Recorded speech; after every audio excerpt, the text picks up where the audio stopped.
Takoyaki. Osaka's streets are filled with the aroma of one snack that perfectly captures the city's fast-moving food culture. Takoyaki, literally meaning grilled octopus, consists of round wheat batter balls filled with diced octopus and cooked in a distinctive cast-iron mold. Its modern form emerged around 1935 when street vendor Tomokichi Endo adapted an older Akashi specialty called akashiyaki into a heartier snack that was easier to eat while walking. The batter is poured into dozens of half-spherical molds before octopus, pickled ginger, green onion, and crunchy tempura scraps are added. Vendors continuously rotate each piece with metal picks, allowing uncooked batter to flow inward until a perfect sphere forms. The thin outer shell crisps, while trapped steam keeps the center almost molten. Finished with sweet savory sauce, Japanese mayonnaise, takoyaki became a defining symbol of Osaka and inspired countless regional variations across Japan and around the world. Pad Thai. Few national dishes were shaped as deliberately by government policy as Pad Thai. Although Chinese communities had long prepared stir-fried rice noodles, Thailand transformed the concept during the late 1930s and early 1940s under Prime Minister Playak Songkhram. Promoting rice noodles reduced domestic rice consumption while encouraging exports and reinforcing a unified national identity during rapid modernization. Rice noodles are cooked quickly over intense heat with tamarind, fish sauce, palm sugar, eggs, tofu, shrimp or chicken, bean sprouts, garlic chives, and crushed peanuts. High heat caramelizes sugars while producing the subtle, smoky aroma known as wok hei. Every region adjusts sweetness, spice, and protein, yet the philosophy remains the same: harmony between sweet, sour, salty, and savory flavors. Today, Pad Thai has become one of the world's most recognizable ambassadors of Thai cuisine. Bánh Mì. Vietnam's most famous sandwich tells a story of colonization transformed into cultural identity. During French colonial rule in the late 19th century, baguettes arrived alongside European ingredients unfamiliar to much of Vietnam. Local bakers gradually adapted the bread by blending wheat flour with rice flour whenever supplies or climate demanded, creating a lighter loaf with an exceptionally crisp crust and airy interior. Over time, imported ingredients merged with Vietnamese flavors, filling the bread with pate, grilled pork, Vietnamese sausage, pickled carrots, daikon, cucumber, cilantro, fresh chili, and mayonnaise. Each layer creates deliberate contrast between richness, acidity, freshness, and crunch. The sandwich differs across Vietnam, with northern versions often remaining simpler, while southern styles embrace sweeter flavors and generous fillings. Once representing colonial influence, bánh mì eventually became one of Vietnam's proudest culinary achievements and one of the world's most celebrated sandwiches. Jianbing.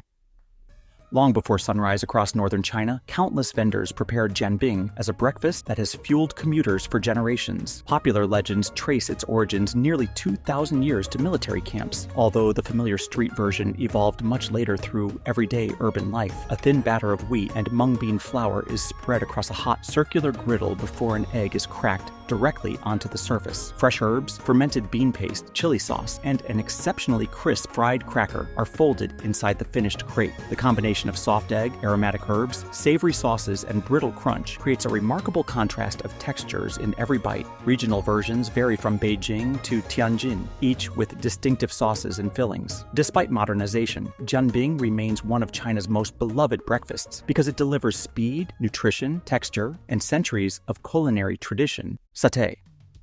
Centuries of maritime trade helped shape Indonesia into one of the world's great spice crossroads, and satay emerged from that exchange of cultures. Historians generally associate its modern form with Java, where local cooks adapted Middle Eastern kebab traditions, introduced by Muslim merchants, into smaller bamboo skewers suited to local ingredients. Thin slices of chicken, beef, lamb, or goat are marinated with turmeric, coriander, garlic, palm sugar, and other regional spices before being grilled over glowing charcoal. The intense, radiant heat caramelizes natural sugars, while smoke penetrates the meat, creating layers of flavor that cannot be replicated over ordinary heat. Although peanut sauce has become internationally famous, many Indonesian regions serve satay with soy-based, coconut, or spicy sambal sauces instead. Today, dozens of regional styles exist across Southeast Asia, making satay one of the region's most influential culinary exports.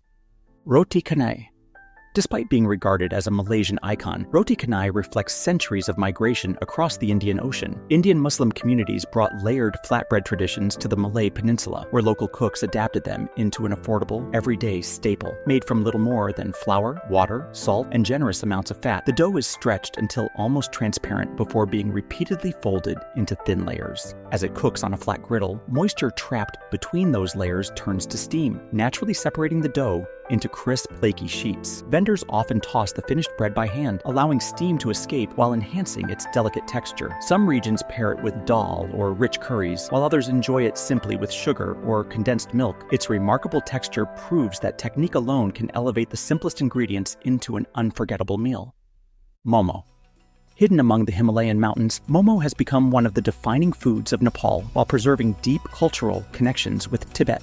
Most historians believe the dumpling spread through centuries of trade and migration across Himalayan routes before becoming firmly rooted in local cuisine. Thin wheat wrappers enclose minced buffalo, chicken, pork, or vegetables, seasoned with ginger, garlic, onions, and regional spices, before being carefully folded and steamed. Gentle steaming preserves moisture while allowing proteins to cook evenly without excess fat, producing an exceptionally juicy filling. Momo is traditionally served alongside fiery tomato, whose bright acidity balances the dumpling's richness. Regional variations include fried, soup-filled, and open-faced versions. Today, from Kathmandu's crowded streets to restaurants around the world, Momo represents the remarkable exchange of cultures that flourished high above the plains. Tteokbokki. The vivid red color of modern tteokbokki reflects centuries of culinary evolution rather than ancient tradition. Earlier forms served in Korea's royal courts were seasoned primarily with soy sauce, but widespread availability of gochujang during the 20th century transformed the dish into the spicy street food recognized today. Cylindrical rice cakes made from glutinous rice are simmered in a sauce combining fermented chili paste, chili flakes, soy sauce, sugar, and fish stock. As the starch absorbs liquid, the rice cakes become soft yet remarkably elastic, creating the signature chewy texture loved throughout Korea. Fish cakes, boiled eggs, scallions, and ramen are common additions, depending on the vendor. Modern versions range from intensely spicy to creamy, cheese-based adaptations, demonstrating how one humble royal dish evolved into one of South Korea's most recognizable street foods. Egg Dosa. Egg dosa showcases how South India's ancient fermentation traditions evolved into one of its most satisfying street foods. Built upon the classic dosa, whose fermented batter of rice and urad dal has been prepared for well over 1,000 years, street vendors began cracking fresh eggs directly onto the cooking crepe to create a quicker, more protein-rich meal. Naturally occurring lactic acid bacteria and wild yeast break down starches while producing tiny air pockets that help the batter cook into a light, crisp structure. As the egg spreads across the hot cast iron griddle, its proteins coagulate into a tender layer seasoned with onions, green chilies, coriander, black pepper, and spices. Regional vendors personalize each version with butter, cheese, or spicy chutneys, but the combination of crisp fermented batter and soft egg continues to make egg dosa one of southern India's most popular breakfast and late-night street foods.